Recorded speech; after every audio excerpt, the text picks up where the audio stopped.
What? Oh, bastard, no mistake. You lot stay calm in there. You aren't saying nothing. Well, you are now. Shut up.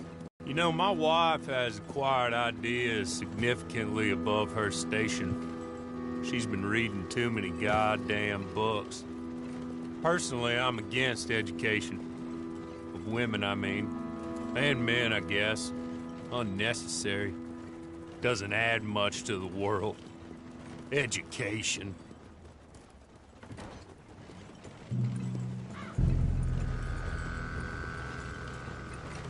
Good day, gentlemen. Oh. Don't do anything stupid. Nobody gets shot. Act like fools, and the pair of you will be dead within a minute. Now, what are your names? Jenkins and Milliken. Well, Mr. Jenkins and Mr. Milliken, throw your guns to the ground and get on down here. That's it. Very glad to meet you. It's not worth being rash. You boys get paid a salary. You get that salary whether these people escape or not. Your wives presumably want you alive. Let them out. Now, please. Okay. Okay.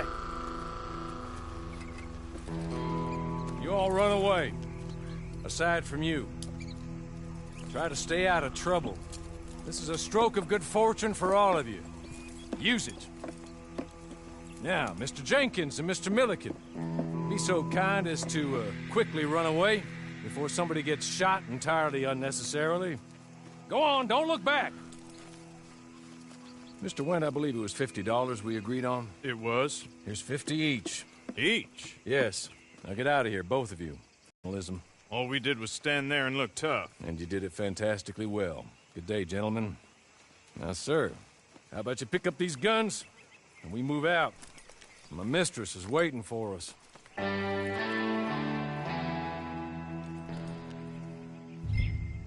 Come along.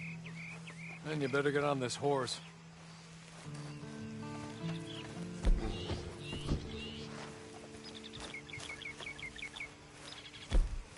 It's not much of an animal, but they haven't got far to ride. Get on the horse there. Ready? Wonderful. I hope you'll forgive the secrecy. My employer particularly values discretion. My name is Mr. Horley, by the way. 6 months at Sisika Penitentiary, awaiting a hanging for a murder you did not commit. Must have felt a whole lot longer, my friend. You still seem strong, though. I mean, doesn't look like breaking all those rocks has left you entirely broken, in body or in spirit. I hope I am right about that. Rounding you folks up, and those sham trials, they were a disgrace. Made a mockery of the rule of law. Still can't quite believe they got away with it. There's others convicted when you were. Came out breathing fire. Maybe you're like that too. Guess we'll see. Or maybe you just want to put it all behind you, forget you were in there at all. That would be fine, of course, but you will listen to my mistress first. She spent a good sum getting you folks out. You owe her an audience, at least. She's just up here. There's the camp. Hit your horse.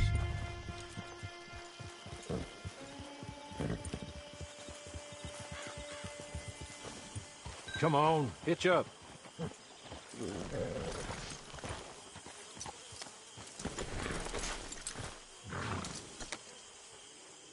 This way. She's anxious to meet you.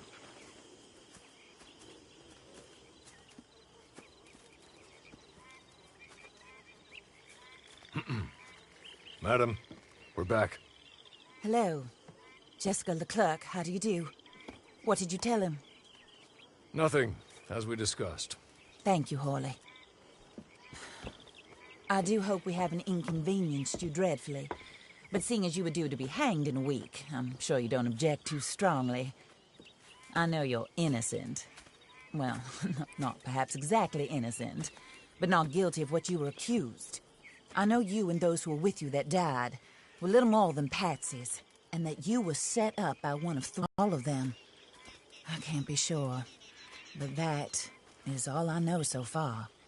And one of these people also made Mrs. Leclerc a widow. And I will avenge my husband's death, so help me God.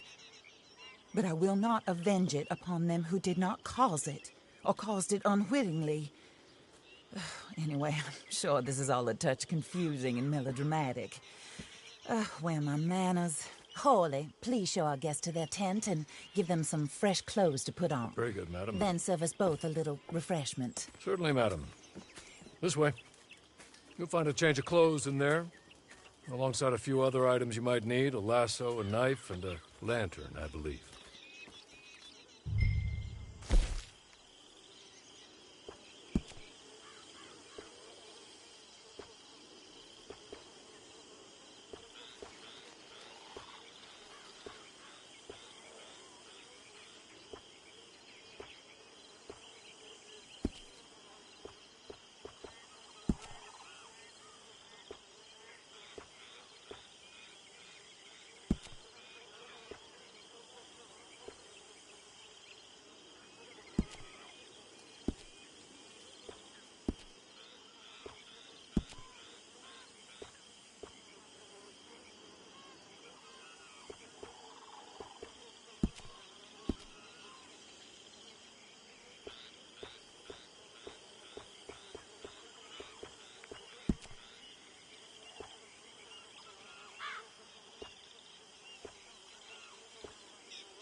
That looks more comfortable.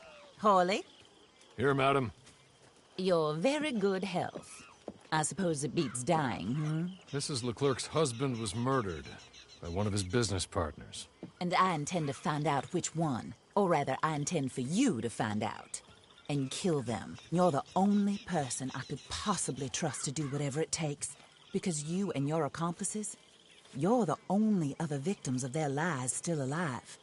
See, you walked into the town at approximately the same time my husband was shot in the back, but by another gun you possessed when you were arrested. These bullets, this was their mistake.